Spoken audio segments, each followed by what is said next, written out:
We know that every life is precious, and we know it can be snapped out in an instant.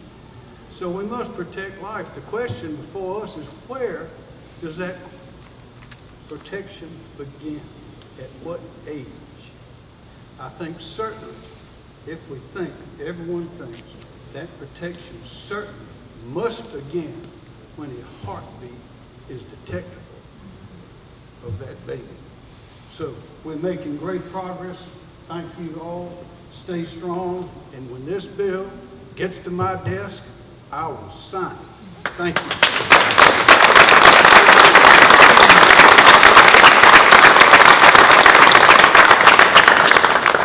Governor McMaster, you have long been a supporter of life, and we are very grateful for the continued support of everything that's going on, and we are looking forward to the day that we watch you sign that bill into law.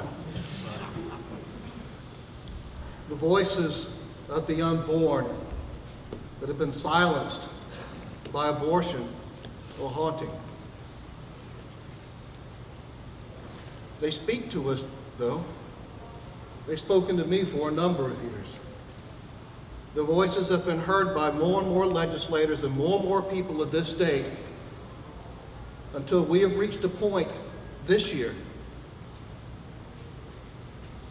where more than a majority of the members of the Senate have heard their cries, where more than a majority of the members of the House of Representatives have heard their cries. They cry out for justice. They cry out for those yet to be born. Allow us to speak aloud.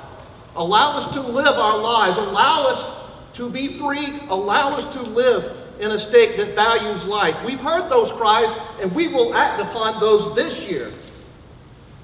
And I thank God, and I thank the people of South Carolina for sending us pro-life legislators, for sending us more pro-life legislators, for sending us a majority Senate of pro-life legislators that we can answer the cry of the unborn.